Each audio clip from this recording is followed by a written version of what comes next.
Honourable Speaker, I present the budget for 24-25. Introduction. The people of India have reposed their faith in the government led by Honourable Prime Minister Shri Narendra Modi and re-elected it for a historic third term under his leadership.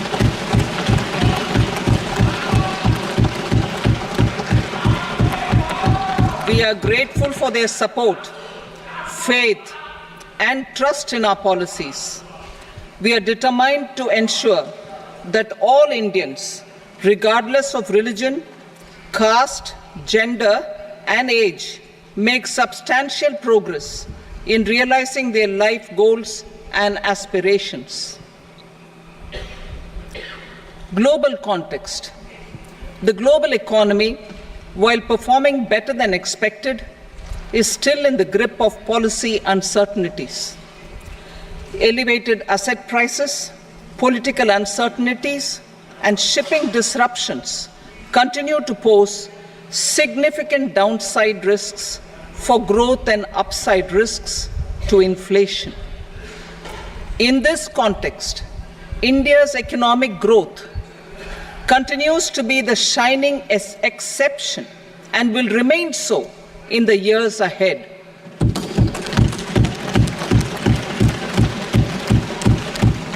India's inflation continues to be low, stable, and moving towards the 4% target.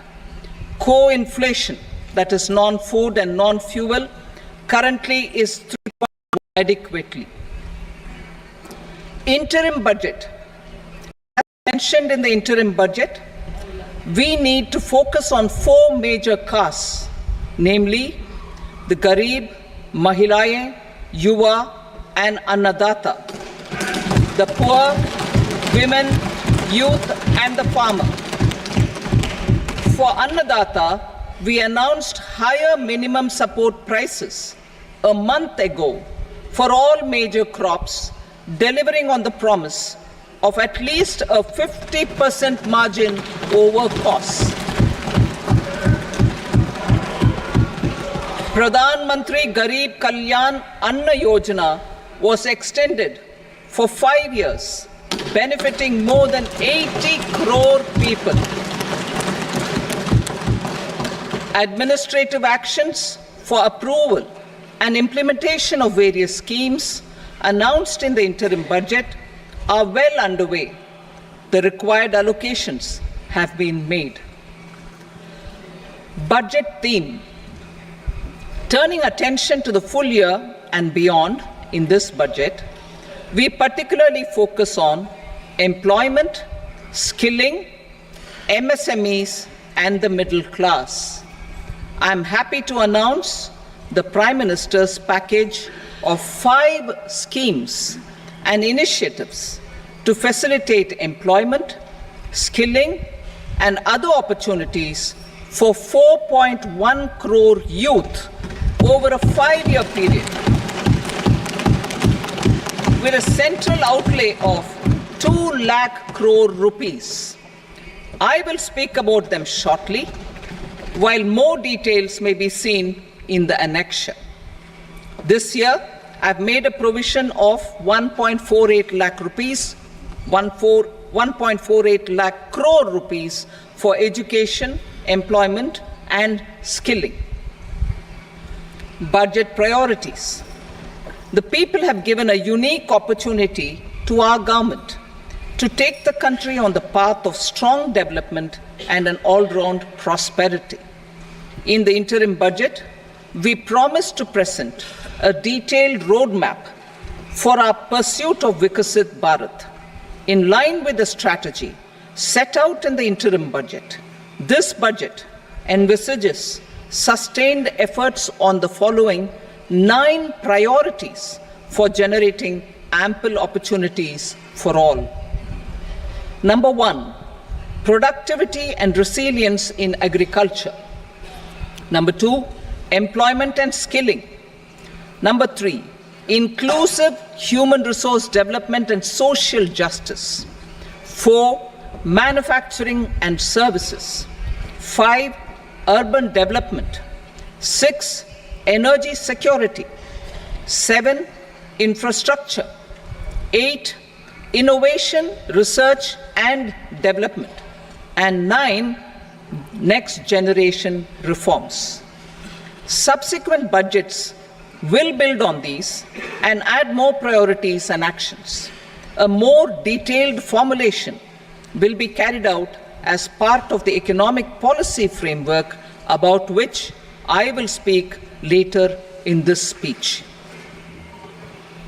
This budget details some of the specific actions to be initiated in the current year towards fulfillment of these priorities, with potential for transformative changes.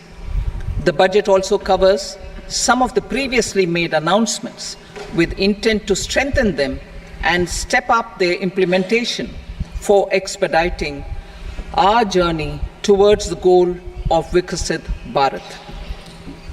Priority 1, productivity and resilience in agriculture. Transforming agricultural research. Our government will undertake a comprehensive review of the research agriculture funding conduct of such research. Of 32 field and horticultural crops will be released for cultivation by farmers. Natural farming. In the next 2 years, 1 crore farmers across the country will be initiated into natural farming, supported by certification and branding. Implementation will be through scientific institutions and willing gram panchayats. 10,000 need-based bio-input resource centers will be established. Missions for pulses and oil seeds. For achieving self-sufficiency in pulses and oil seeds, we will strengthen their production, storage, and marketing. As announced in the interim budget, a strategy is being put in place to achieve Atmanirbharta for oil seeds such as mustard, groundnut, sesame, soybean, and sunflower. Vegetable production and supply chains. Large-scale clusters for vegetable production will be developed closer to major consumption centers. We will promote farmer-producer organizations, cooperatives, and startups for vegetable supply chains, including for collection and storage and marketing. Digital public infrastructure for agriculture. Buoyed by the success of the pilot project, our government, in partnership with the states, will facilitate the implementation of the digital public infrastructure in agriculture for coverage of farmers and their lands in 3 years. During this year, digital crop survey for Kharif using the DPI will be taken up in 400 districts. The details of 6 crore farmers and their lands will be brought into the farmer and land registries. Further, the issuance of Jan Samarth based Kisan credit cards will be enabled in 5 states. Shrimp production and export. Financial support for setting up a network of nucleus breeding centers for shrimp brood stocks will be provided. Financing for shrimp farming, processing, and export will be facilitated through NABARD. National cooperation policy. Our government will bring out a national cooperation policy for systematic, orderly, and all-round development of the cooperative sector, fast-tracking growth of rural economy and generation of employment opportunities on a large scale will be the policy goal. This year, I have made a provision of 1.52 lakh crore rupees for agriculture and allied sectors.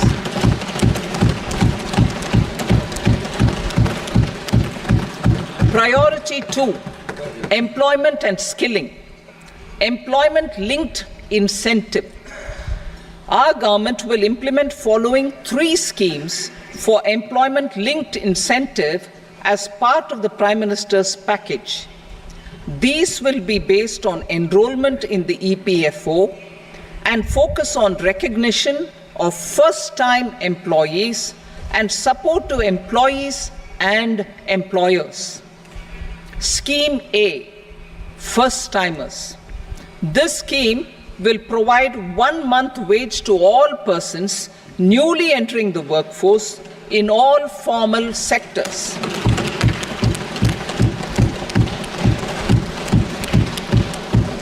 Direct benefit transfer of 1 month's salary in 3 installments to first-time employees as registered in the EPFO will be up to 15,000 rupees. The eligibility limit will be a salary of 1 lakh per month. The scheme is expected to benefit 210 lakh youths.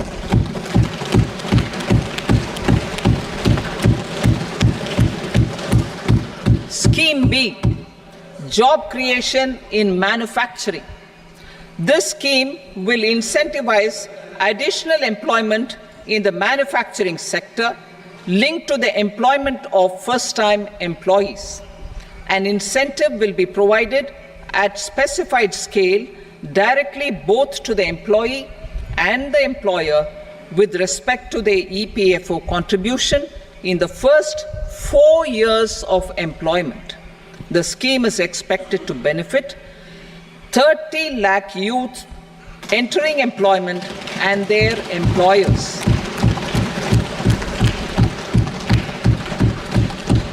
Scheme C, support to employers. This employer-focused scheme will cover additional employment in all sectors. All additional employment within a salary of 1 lakh rupee per month will be counted. The government will reimburse to employers up to 3,000 rupees per month for 2 years towards the EPFO contribution for each additional employee. The scheme is expected to incentivize additional employment of 50 lakh persons.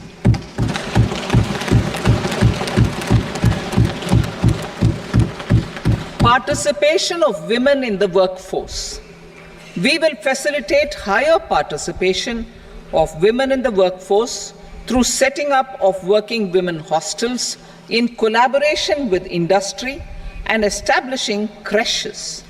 In addition, the partnership will seek to organize women-specific skilling programs and promotion of market access for women SHG enterprises. Skilling program.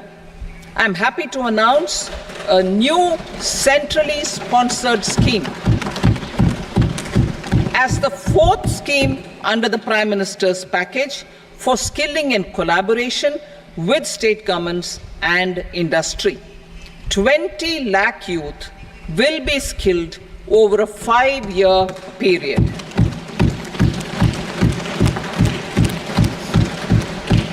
"1,000 industrial training institutes will be upgraded in hub and spoke arrangements with outcome orientation. Course content and design will be aligned to the skill needs of industry, and new courses will be introduced for emerging needs." Skilling loans. The model skill loan scheme will be revised to facilitate loans up to 7.5 lakh rupees with a guarantee from a government-promoted fund. This measure is expected to help 25,000 students every year.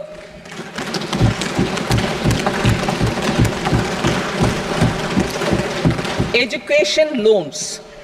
For helping our youth who have not been eligible for any benefit under government schemes and policies, I am happy to announce a financial support for loans up to 10 lakh rupees for higher education in domestic institutions.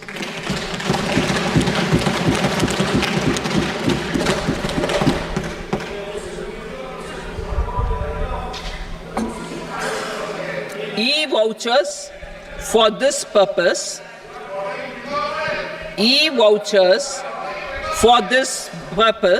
will be given directly to 1 lakh students every year for annual interest subvention of 3% of the loan amount.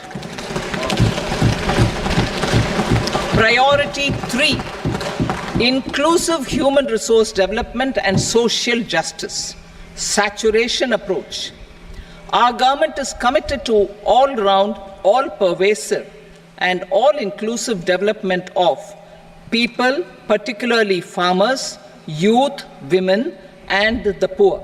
For achieving social justice comprehensively, the saturation approach of covering all eligible people through various programs, including those for education and health, will be adopted to empower them by improving their capabilities. Implementation of schemes meant for supporting economic activities by craftsmen, artisans, self-help groups, scheduled caste, scheduled tribe, and women entrepreneurs and street vendors such as the PM Vishwakarma, PM Swanidhi, National Livelihood Missions, and Stand Up India will be stepped up. Purvodaya. The states in the eastern part of the country are rich in endowments and have strong cultural traditions. We will formulate a plan, Purvodaya, for the all-round development of the eastern region of the country, covering Bihar, Jharkhand, West Bengal, Odisha, and Andhra Pradesh. This will cover human resource development, infrastructure, and generation of economic opportunities to make the region an engine to attain Vikasit Bharat. On the Amritsar-Kolkata Industrial Corridor, we will support development of an industrial node at Gaya. This corridor will catalyze industrial development of the eastern region. The industrial node at Gaya will also be a good model for developing our ancient centers of cultural importance into future centers of modern economy. This model shall showcase Vikas B, Virasat B in our growth trajectory. We will also support development of road connectivity projects, namely 1. Patna-Purnia Expressway, 2. Buxar-Bhagalpur Expressway, 3. Bodh Gaya, Rajgir, Vaishali and Darbhanga spurs, and 4. Additional 2-lane bridge over River Ganga at Buxar at a total cost of 26,000 crore rupees.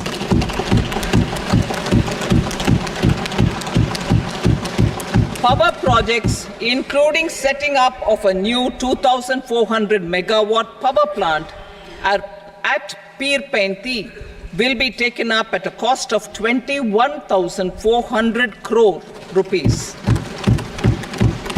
New airports, medical colleges, and sports infrastructure in Bihar will be constructed. An additional allocation to support capital investments will be provided.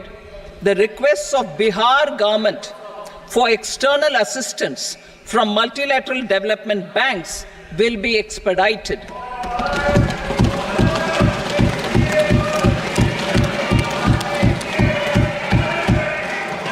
Andhra Pradesh Reorganization Act. Our government has made concerted efforts to fulfill the commitments in Andhra Pradesh Reorganization Act.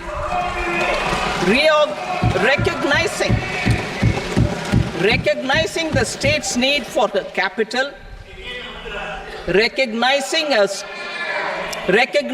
the state's need for a capital, we will facilitate special financial support through multilateral development agencies. In the current financial year, 15,000 crore rupees will be arranged with additional amounts in future years.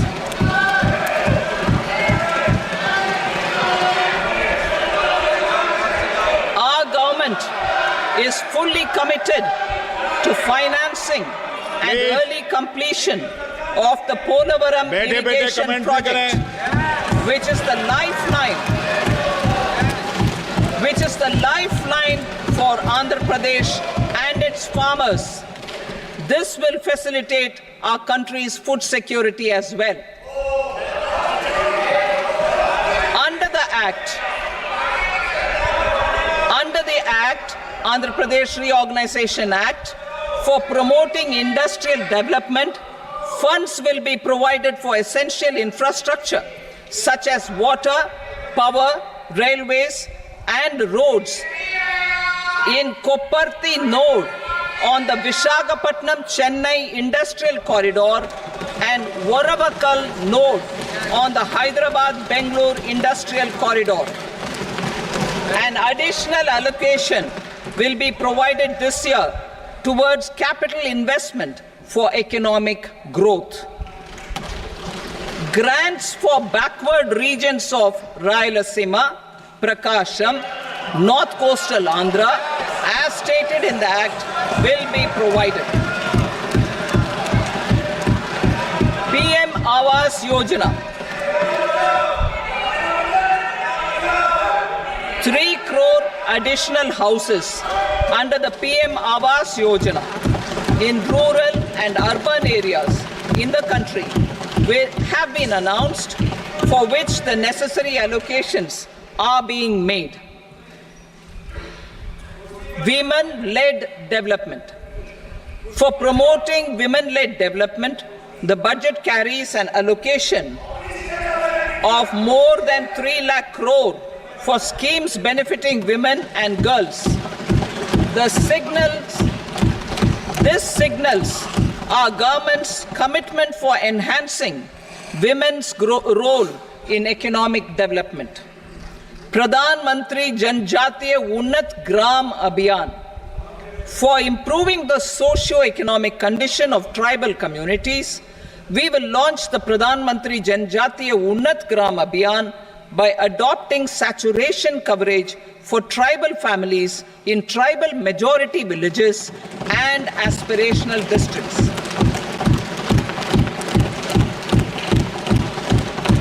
This will cover 63,000 villages, benefiting 5 crore tribal people. Bank branches in northeastern region. More than 100 branches of India Post Payment Bank will be set up in the northeast region to expand the banking services. This year, I have made a provision of 2.66 lakh crore rupees for rural development, including rural infrastructure. Priority 4, manufacturing and services, support for promotion of MSMEs. This budget provides special attention to MSMEs and manufacturing, particularly labor-intensive manufacturing. We have formulated a package covering financing, regulatory changes, and technology support for MSMEs to help them grow and also compete globally, as mentioned in the interim budget. I am happy to announce the following specific measures. Credit guarantee scheme for MSMEs in the manufacturing sector. For facilitating term loans to MSMEs for purchase of machinery and equipment without collateral or third-party guarantee, a credit guarantee scheme will be introduced. The scheme will operate on pooling of credit risks of such MSMEs. A separately constituted self-financing guarantee fund will provide to each applicant guarantee cover up to 100 crore rupees, while the loan amount may be larger. The borrower will have to provide an upfront guarantee fee and an annual guarantee fee on the reducing loan balance. New assessment model for MSME credit. Public sector banks will build their own in-house capability to assess MSMEs for credit instead of relying on external assessment. They will also take a lead in developing or getting developed a new credit assessment model based on the scoring of digital footprints of the MSMEs in the economy. This is expected to be a significant improvement over the traditional assessment of credit eligibility based only on asset or turnover criteria. That will also cover MSMEs without a formal accounting system. Credit support to MSMEs during stress period. I'm happy to announce a new mechanism for facilitating continuation of bank credit to MSMEs during their stress period while being in special mention account, SMA stage, for reasons beyond their control. MSMEs need credit to continue their business and to avoid getting into the NPA stage. Credit availability will be supported through a guarantee from a government-promoted fund. Mudra loans. The limit of Mudra loans will be enhanced to 20 lakh from the current 10 lakh for those entrepreneurs who have availed and successfully repaid previous loans under the Tarun category. Enhanced scope for mandatory onboarding in TREDS. For facilitating MSMEs to unlock their working capital by converting their trade receivables into cash, I propose to reduce the turnover threshold of buyers for mandatory onboarding on the TREDS platform from rupees 500 crore to 250 crore rupees. This measure will bring 22 more CPSCs and 7,000 more companies onto the platform. Medium enterprises will also be included in the scope of the suppliers. SIDBI branches in MSME clusters. SIDBI will open new branches to expand its reach to serve all major MSME clusters within 3 years and provide direct credit to them. With the opening of 24 such branches this year, the service coverage will expand to 168 out of 242 major clusters. MSME units for food irradiation, quality and safety testing. Financial support for setting up of 50 multi-product food irradiation units in the MSME sector will be provided. Setting up of 100 food quality and safety testing labs with NABL accreditation will be facilitated. E-commerce export hubs. To enable MSMEs and traditional artisans to sell their products in international markets, e-commerce export hubs will be set up in public-private partnership mode. These hubs, under a seamless regulatory and logistic framework, will facilitate trade and export-related services under one roof. Measures for promotion of manufacturing and services. Internship in top companies. As the fifth scheme under Prime Minister's package, our government will launch a comprehensive scheme for providing internship opportunities in 500 top companies to 1 crore youth in 5 years. They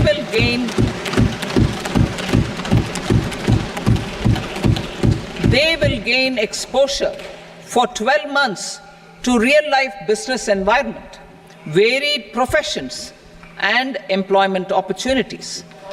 An internship allowance of 5,000 per month, 5,000 rupees per month, along with a one-time assistance of 6,000 rupees will be provided. Companies will be expected to bear the training cost and 10% of their internship cost from their CSR funds.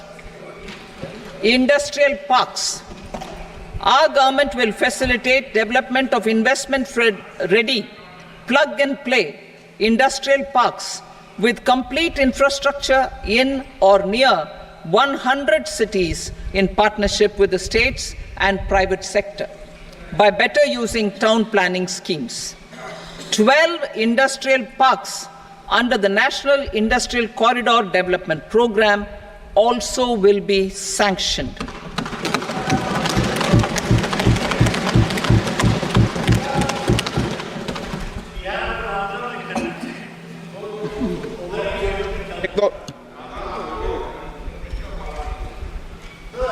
Veji paper, no. Please, Petty.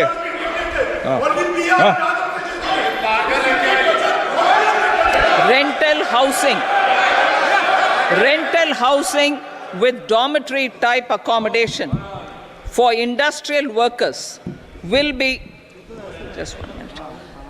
Rental housing, I repeat, rental housing with dormitory type accommodation for industrial workers will be facilitated in PPP mode with VGF support and commitment from anchor industries. Shipping industry, ownership, leasing and flagging reforms will be implemented to improve the share of Indian shipping industry and generate more employment. Critical mineral mission. We will set up a critical mineral mission for domestic production, recycling of critical minerals and overseas acquisition of critical mineral assets. Its mandate will include technology development, skilled workforce, extended producer responsibility framework, and a suitable financing mechanism. Offshore mining of minerals. Our government will launch the auction of the first tranche of offshore blocks for mining, building on the exploration already carried out. Digital public infrastructure applications. Turning to the services sector, I propose development of DPI applications at population scale for productivity gains, business opportunities, and innovation by the private sector. These are planned in the areas of credit, e-commerce, education, health, law and justice, logistics, MSME service delivery, and urban governance. Integrated technology platform for IBC ecosystem. An integrated technology platform will be set up for improving the outcomes under the Insolvency Bankruptcy Code for achieving consistency, transparency, timely processing, and better oversight for all stakeholders. Voluntary closure of LLPs.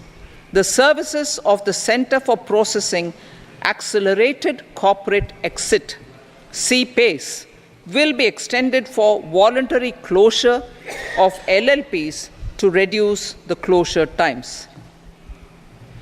National Company Law Tribunals. The IBC has resolved more than 1,000 companies, resulting in direct recovery of 3.3 lakh crore to creditors. 3.3 lakh crore rupees to creditors.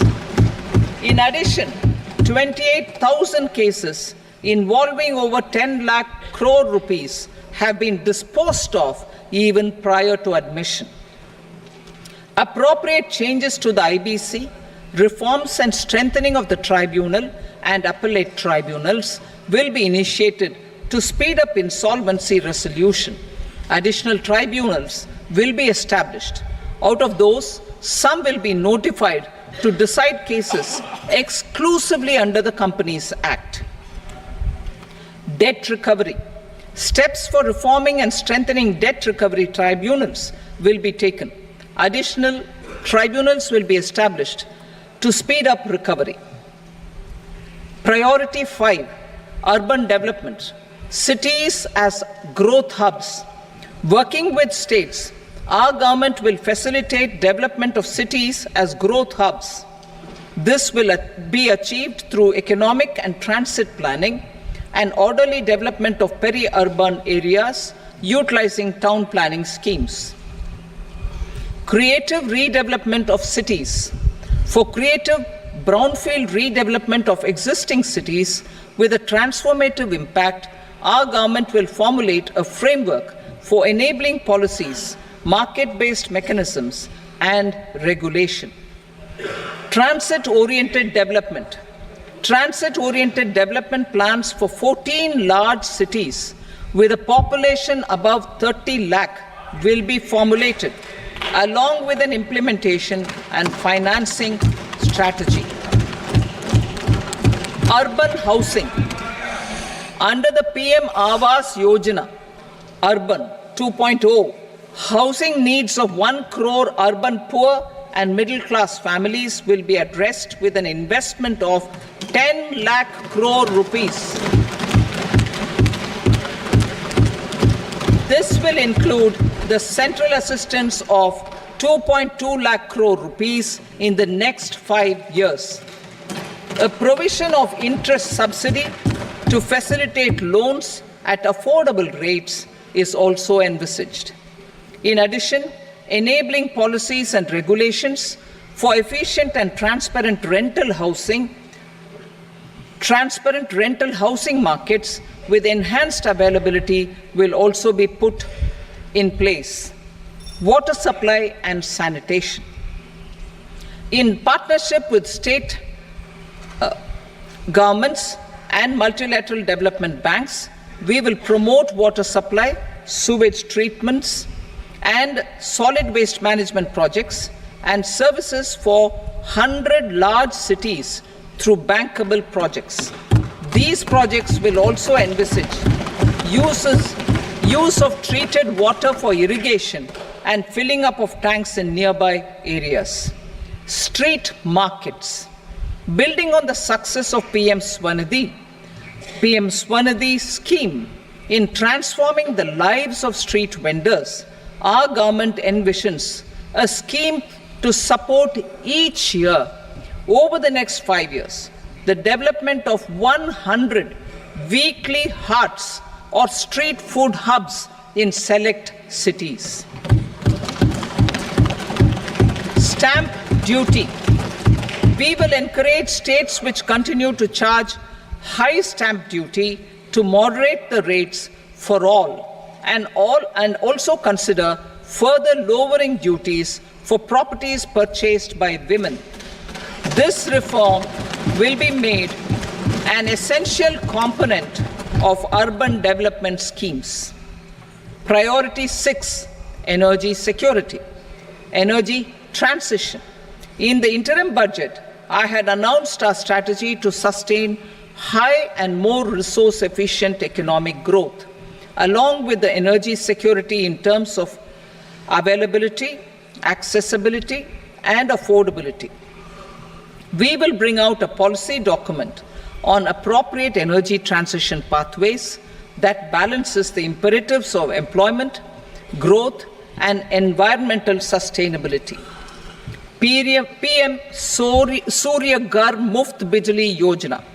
PM Surya Ghar Muft Bijli Yojana.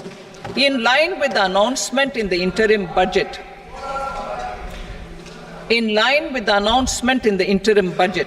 PM Surya Ghar Muft Bijli Yojana has been launched to install rooftop solar plants to enable 1 crore households obtain free electricity up to 300 units every month. The scheme has generated remarkable response with more than 1.28 crore registrations and 14 lakh applications, and we will further encourage it.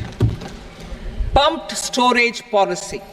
A policy for promoting pumped storage projects will be brought out for electricity storage and facilitating smooth integration of the growing share of renewable energy with its variable and intermittent nature in the overall energy mix.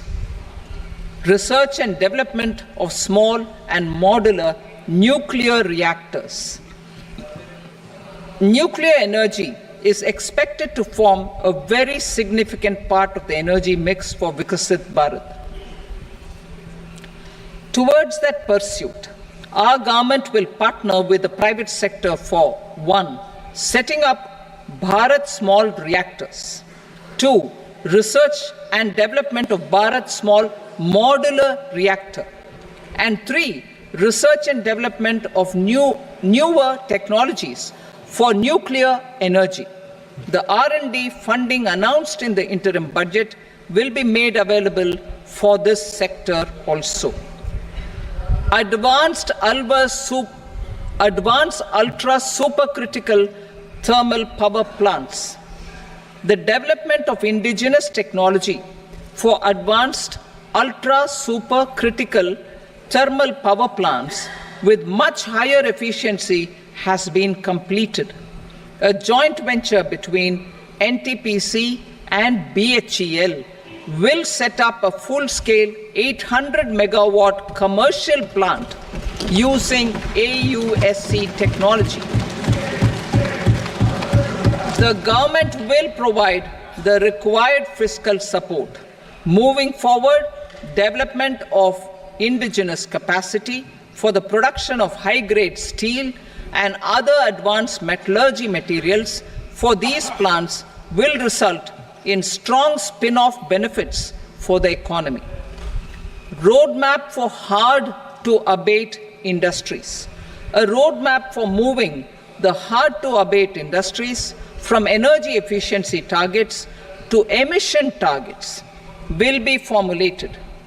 Appropriate regulations for transition of these industries from the current perform, achieve, and trade mode to Indian carbon market mode will be put in place. Support to traditional micro and small industries.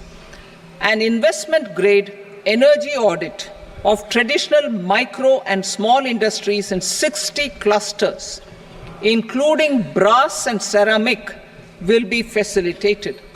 Financial support will be provided for shifting them to cleaner forms of energy and implementation of energy efficiency measures. The scheme will be replicated in another 100 clusters in the next phase. Priority 7, infrastructure investment by central government. Significant investment the central government has made over the years in building and improving infrastructure has had a strong multiplier effect on the economy. We will endeavor to maintain strong fiscal support for infrastructure over the next 5 years in conjunction with imperatives of other priorities and fiscal consolidation. This year, I have provided 11,11,111 crore rupees for capital expenditure. This would be 3.4% of our GDP. Infrastructure investment by state governments. We will encourage states to provide support of similar scale for infrastructure, subject to their development priorities. A provision of 1.5 lakh crore rupees for long-term interest-free loans have been made this year also to support the states in their resource allocation. Private investment in infrastructure. Investment in infrastructure by private sector will be promoted through viability gap funding and enabling policies and regulations. A market-based financing framework will be brought out. Pradhan Mantri Gram Sadak Yojana. Phase 4 of the PMGSY will be launched to provide all-weather connectivity to 25,000 rural habitations, which have become eligible in view of their population increase. Irrigation and flood mitigation. Bihar has frequently suffered from floods, many of them originating outside the country. Plans to build flood control structures in Nepal are yet to progress. Our government, through the Accelerated Irrigation Benefit Program and other sources, will provide financial support for projects with estimated cost of 11,500 crore rupees, such as the Kosi-Michi intra-state link and 20 other ongoing and new schemes, including barrages, river pollution abatement, and irrigation projects. In addition, survey and investigation of Kosi-related flood mitigation and irrigation projects will be undertaken.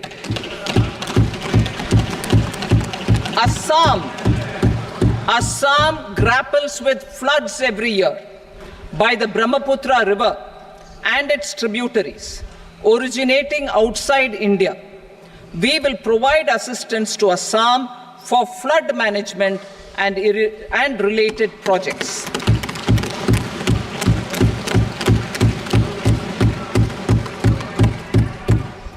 Himachal Pradesh suffered extensive losses due to floods last year. Our government will provide assistance to the state for reconstruction and rehabilitation through multilateral development assistance.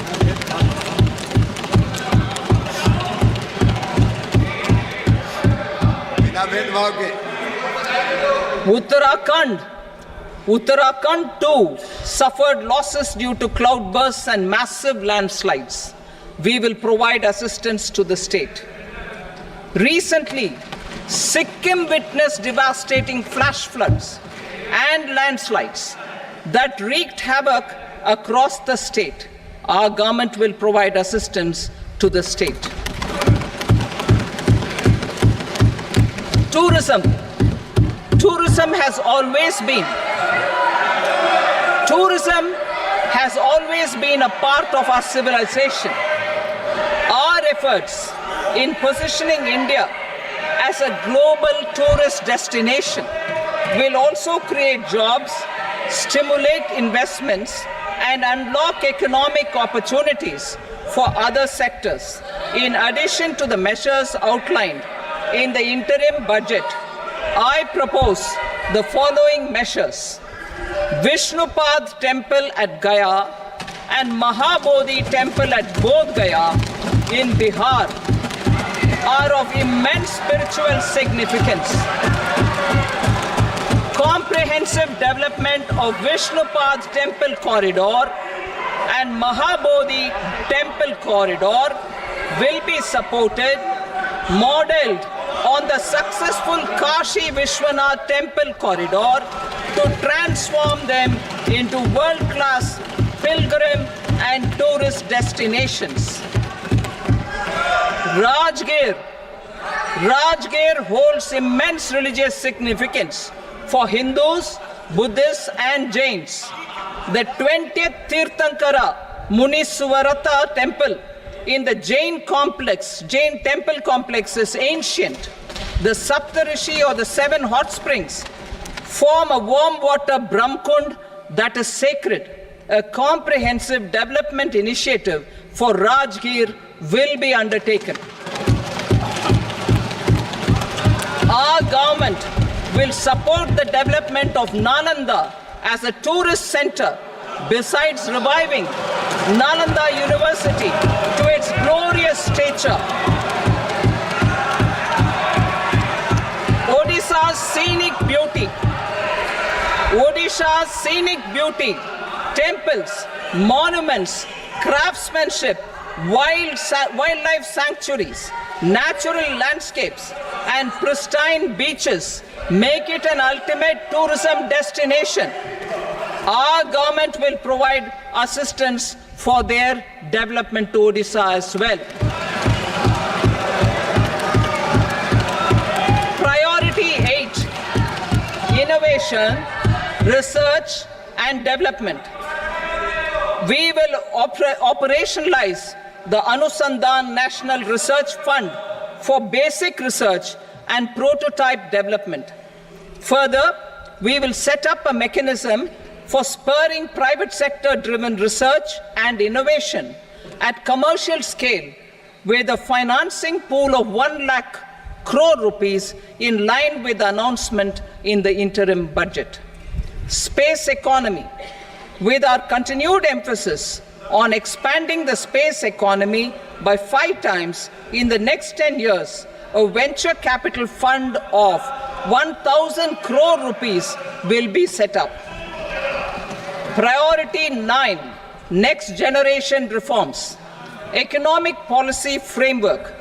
We will formulate an economic policy framework to delineate the overarching approach to economic development and set the scope of the next generation of reforms for facilitating employment opportunities and sustaining high growth. Our government will initiate and incentivize reforms for 1. Improving productivity of factors of production, and 2. Facilitating markets and sectors to become more efficient. These reforms will cover all factors of production, namely land, labor, capital, and entrepreneurship, and technology as an enabler of improving total factor productivity and bridging inequality. Effective implementation of several of these reforms requires collaboration between the center and the states and building consensus as development of the country lies in development of the states. For promoting competitive federalism and incentivizing states for faster implementation of reforms, I propose to earmark a significant part of the 50-year interest-free loan. Working with the states, we will initiate the following reforms.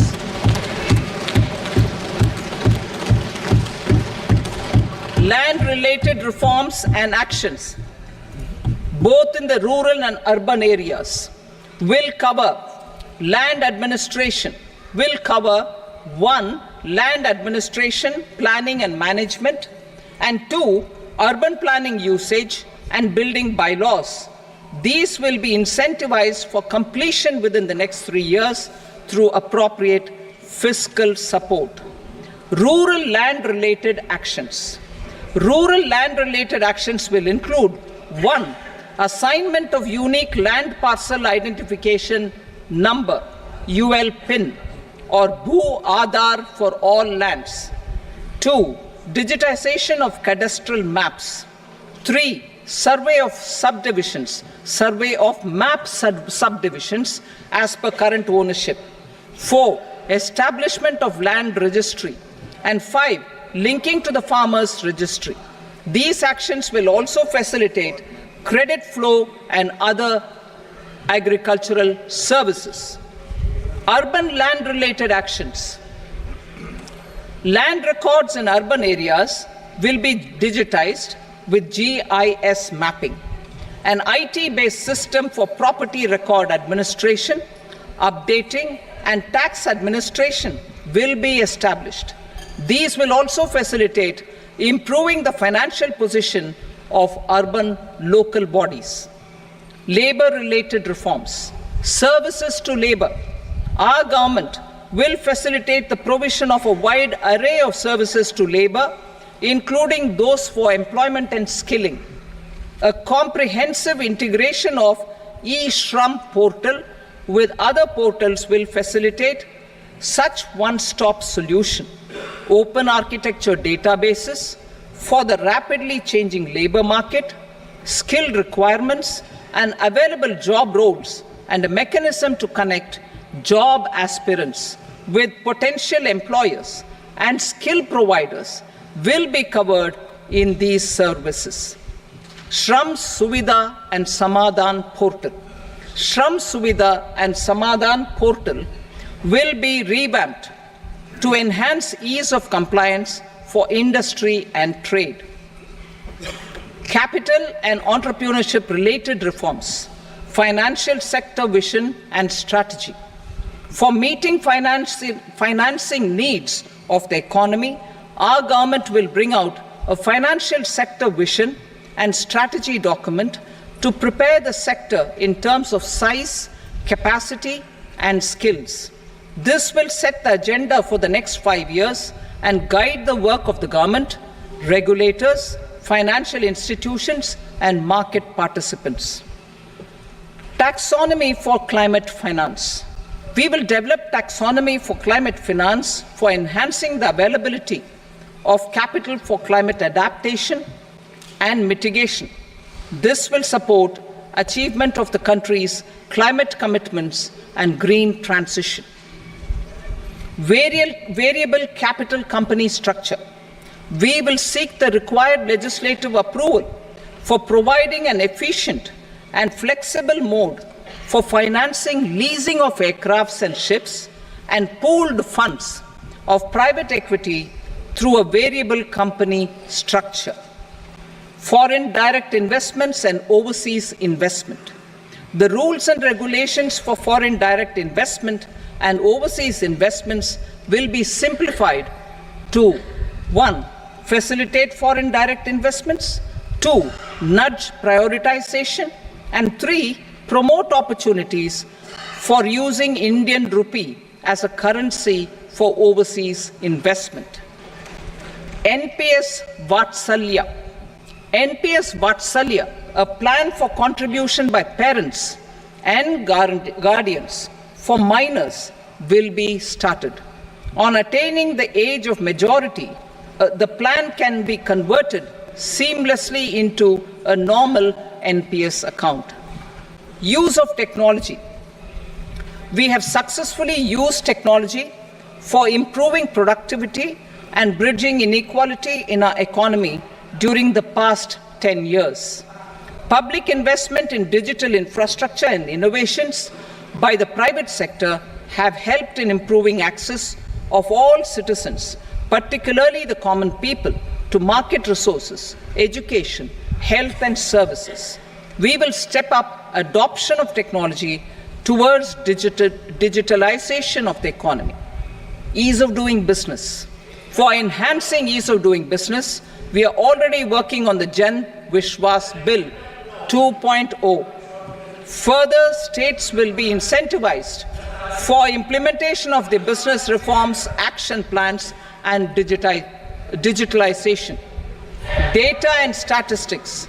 For improving data governance, collection, processing and management of data and statistics, different sectoral databases, including those established under the Digital India Mission, will be utilized with active use of technology tools. New pension scheme. The committee to review the NPS has made considerable progress in its work. I am happy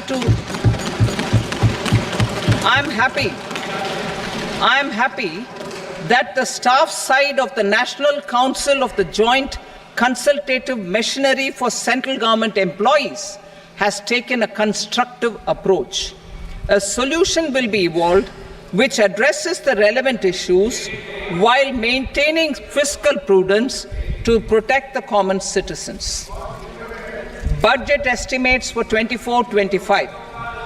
For the year 24-25, total receipts other than borrowings and the total expenditure are estimated at 32.07 lakh crore rupees and 48.21 lakh crore rupees respectively. The net tax receipts are estimated at 25.83 lakh crore rupees. The fiscal deficit is estimated at 4.9% of the GDP. The gross and the net market borrowings through dated securities during 24-25 are estimated at 14.01 lakh crore rupees and 11.63 lakh crore rupees respectively. Both will be less than that in 23-24. The fiscal consolidation path announced by me in 2021 has served our economy very well, and we aim to reach the deficit below 4.5% next year. The government is committed to staying the course. From 2026-27 onwards, our endeavour will be to keep the fiscal deficit each year such that the central government's debt will be on a declining path as percentage of GDP. I will now move to Part B.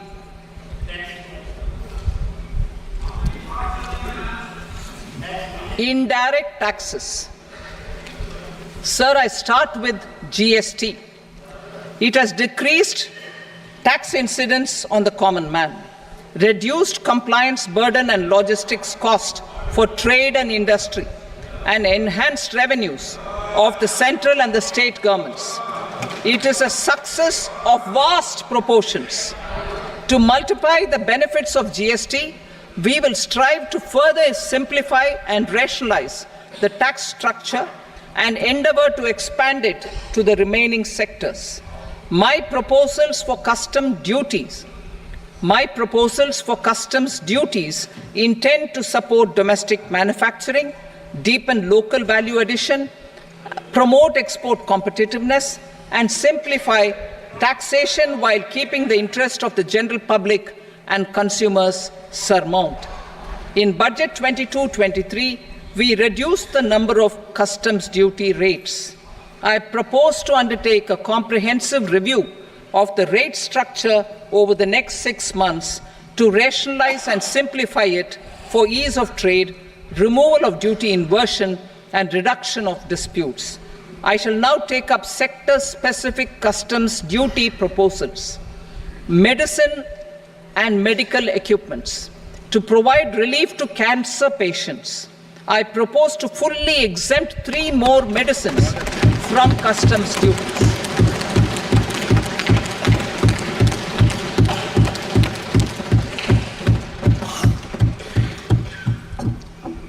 I also propose changes in the BCD on X-ray tubes and flat panel detectors for use in medical X-ray machines under the phased manufacturing program so as to synchronize them with the domestic capacity addition.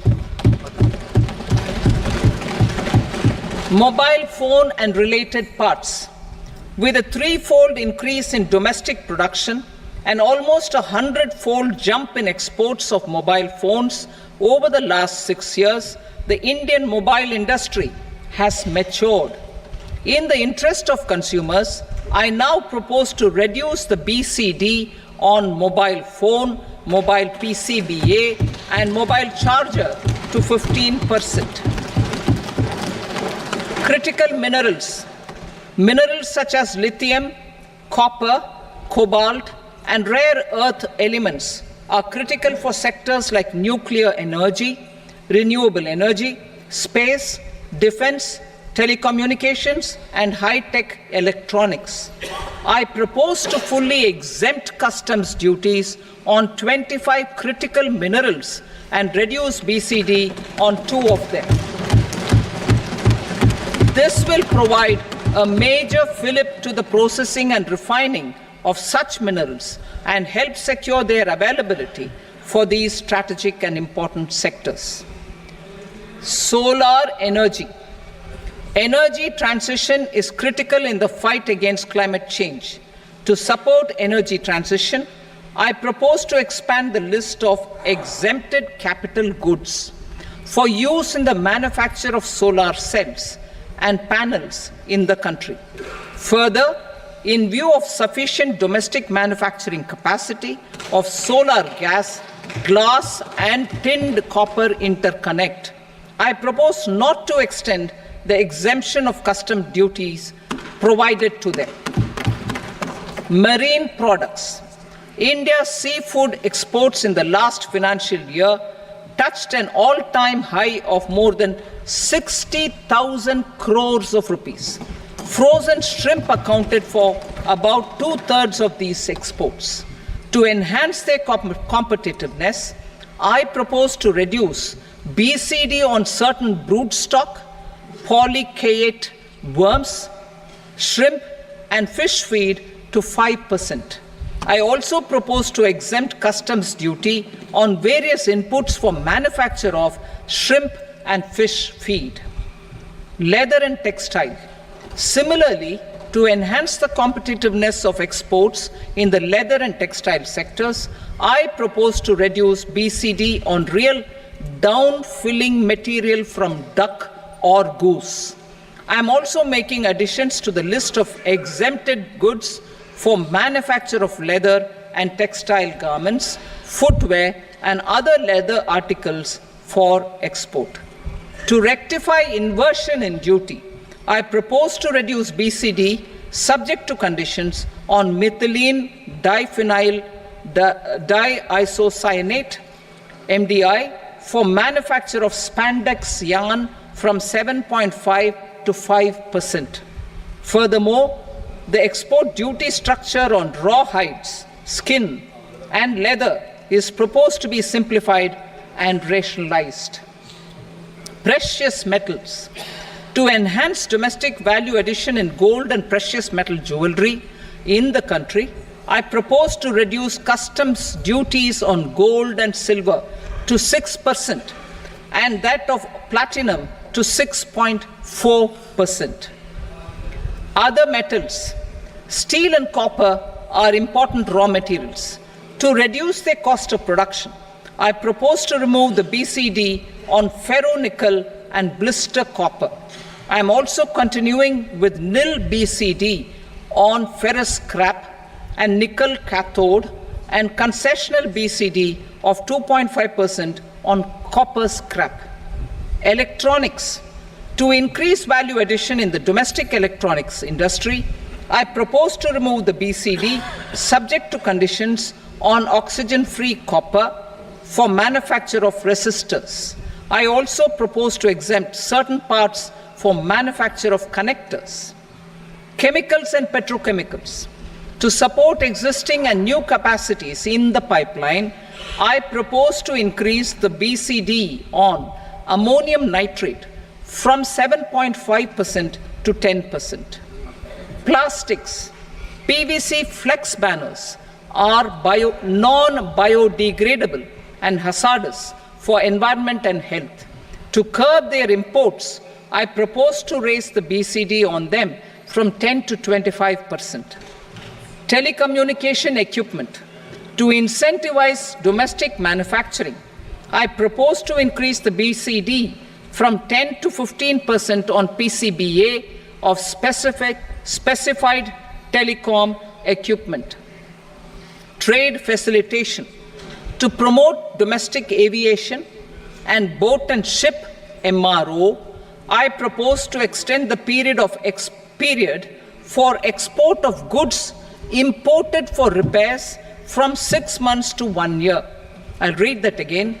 To promote domestic aviation and boat and ship maintenance, repair and operations, I propose to extend the period for export of goods imported for repairs from 6 months to 1 year. In the same vein, I propose to extend the time limit for re-import of goods for repairs under warranty from 3 to 5 years. I now move to direct taxes. We will continue our efforts to simplify taxes, improve taxpayer services, provide tax certainty, and reduce litigation while enhancing revenues for funding the development and welfare schemes of the government. It has been our endeavor to simplify taxation. We have taken a number of measures in the last few years, including introduction of simplified tax regimes without exemptions and deductions for corporate tax and for personal income tax. This has been appreciated by taxpayers. 58% of corporate tax came from the simplified tax regime in the financial year 22-23. Similarly, as per data available till now, for the last fiscal, more than 2/3 have availed the new personal income tax regime, comprehensive review of the Income Tax Act.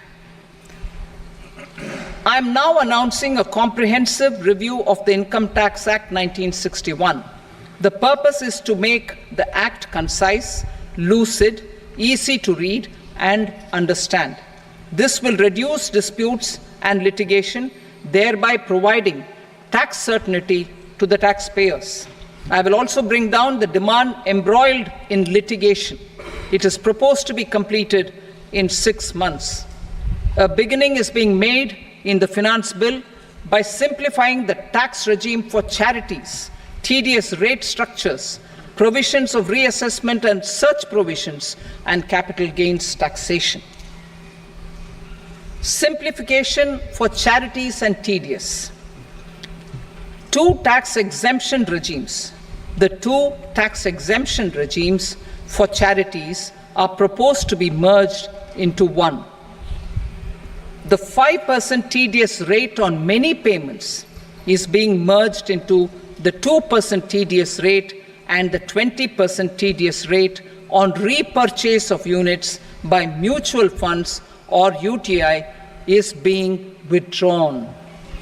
TDS rate on e-commerce operators is proposed to be reduced from 1 to 0.1%.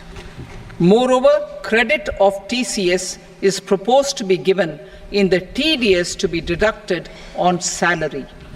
Further, I propose to decriminalize delay for payment of TDS up to the due date of filing statement for the same. I also plan to provide a standard operating procedure for TDS defaults and simplify and rationalize the compounding guidelines for such defaults. Simplification of reassessment. I propose to thoroughly simplify the provisions for reopening and reassessment. An assessment hereinafter can be reopened beyond 3 years from the end of the assessment year only if the escaped income is 50 lakh rupees or more, up to a maximum period of 5 years from the end of the assessment year. Even in such cases, a time limit of 6 years before the year of the search, as against the existing time limit of 10 years, is being proposed. This will reduce tax uncertainty and disputes. Simplification and rationalization of capital gains. Capital gains taxation is also proposed to be hugely simplified.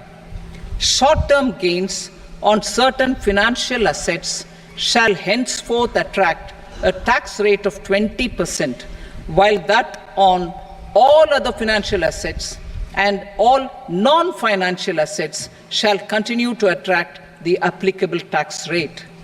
Long-term gains on all financial and non-financial assets, on the other hand, will attract a tax rate of 12.5%. For the benefit of the lower and the middle income classes, I propose to increase the limit of exemption of capital gains on certain financial assets to 1.25 lakh rupees per year. Listed financial assets held for more than a year will be classified as long-term, while unlisted financial assets and all non-financial assets will have to be held for at least 2 years to be classified as long-term. Unlisted bonds and debentures, debt mutual funds, and market-linked debentures, irrespective of holding period, however, will attract tax on capital gains at applicable rates. Taxpayer services. All the major taxpayer services under GST and most services under customs and income tax have been digitalized. All remaining services of customs and income tax, including rectification and order giving effect to appellate orders, shall be digitalized and made paperless over the next 2 years. Litigation and appeals. While our concerted efforts to reduce pendency of appeals at various appellate fora are beginning to show good results, it will continue to engage our highest attention. To dispose of the backlog of first appeals, I plan to deploy more officers to hear and decide such appeals, especially those with large tax effect. For resolution of certain income tax disputes pending in appeal, I am also proposing Vivad Se Vishwas Scheme 2024. Further, I propose to increase monetary limits for filing appeals related to direct taxes, excise and service tax in the tax tribunals, high courts and Supreme Court to 60 lakh rupees, 2 crore rupees and 5 crore respectively. With a view to reduce litigation and provide certainty in international taxation, we will expand the scope of safe harbor rules and make them more attractive. We will also streamline the transfer pricing assessment procedure. Employment and investment. I have a few proposals to promote investment and foster employment. First of all, to bolster the Indian startup ecosystem, boost the entrepreneurial spirit, and to support innovation, I propose to abolish the so-called angel tax for all classes of investors. Second, there is tremendous potential for cruise tourism in India. To give a fillip to this employment-generating industry, I am proposing a simpler tax regime for foreign shipping companies operating domestic cruises in the country. Third, India is a world leader in the diamond cutting and polishing industry, which employs a large number of skilled workers. To further promote the development of this sector, we would provide for safe harbor rates for foreign mining companies selling raw diamonds in the country. Fourth, to attract foreign capital for our development needs, I propose to reduce the corporate tax rate on foreign companies from 40 to 35%. Deepening the tax base. I have a couple of proposals for deepening the tax base. First, security transaction tax on futures and options of securities is proposed to be increased to 0.02% and 0.1% respectively. Second, for reasons of equity, I propose to tax income received on buyback of shares in the hands of recipients. Other proposals: to improve social security benefits, deduction of expenditure by employers towards NPS is proposed to be increased from 10 to 14% of the employee's salary.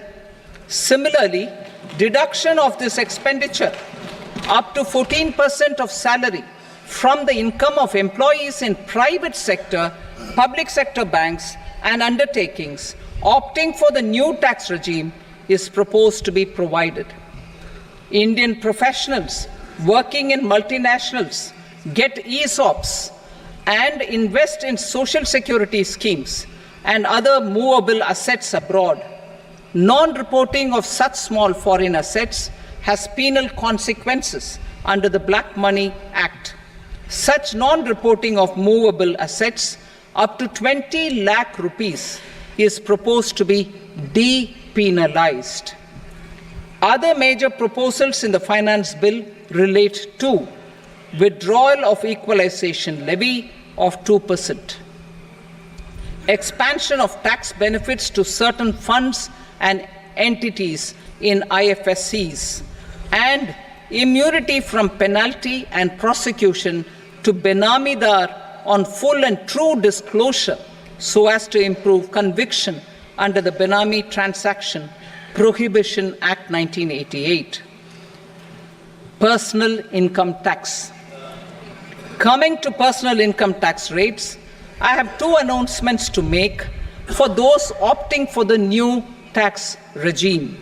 First, the standard deduction for salaried employees is proposed to be increased from 50,000 to 75,000 rupees. Deduction on family pension for pensioners is proposed to be enhanced from 15,000 to 25,000 rupees. This will provide relief to about 4 crore salaried individuals and pensioners.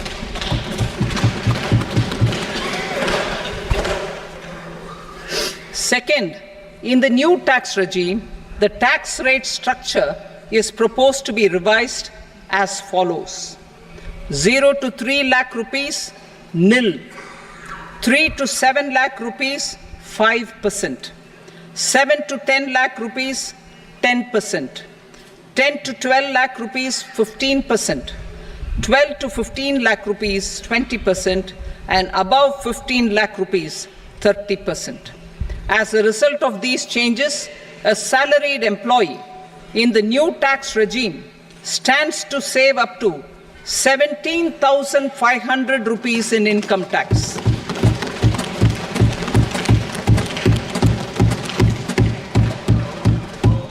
Apart from these, I am also making some other changes as given in the annexure. As a result of these proposals, revenue of about 37,000 crore, that is 29,000 crore in direct taxes and 8,000 crore in indirect taxes, will be foregone, while revenue of about 30,000 crore rupees will be additionally mobilized. Thus, the total revenue foregone is about 7,000 crores annually. Mr. Speaker, sir, with this, I commend the budget to this august House. Jai Hind.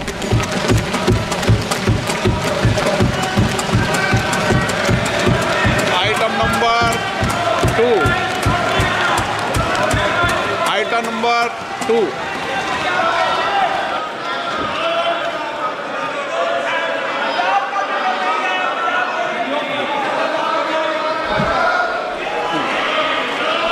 Sir, with your permission, I rise to lay on the table the following statements under Section 3 of the Fiscal Responsibility and Budget Management, FRBM Act 2003, Medium-Term Fiscal Policy cum Fiscal Policy Strategy Statement and Macroeconomic Framework Statement. Item number 3. Sir, with your permission, I rise to move for leave to introduce the Finance Number 2 Bill 2024. प्रश्न ये कि विधेयक को पुनर्स्थापित करने की अनुमति प्रदान की जाए। जो सदस्य इसके पक्ष में हाँ कहें, जो सदस्य विरोध में ना कहें। मेरे विचार में निर्णय हाँ वालों के पक्ष में अनुमति प्रदान की जाती है। माननीय मंत्री जी, अब विधेयक पुनर्स्थापित करें। Sir, I introduce the bill. Item number 4. The Union Territory of Jammu and Kashmir budget. Sir, I rise to present a statement, Hindi and English versions, of the estimated receipts and expenditure of the Union Territory of Jammu and Kashmir for the year 24-25. सभा की कार्रवाई कल बुधवार दिनांक 24 जुलाई 2024 को प्राप्त 11 बजे तक के लिए स्थगित की जाती है।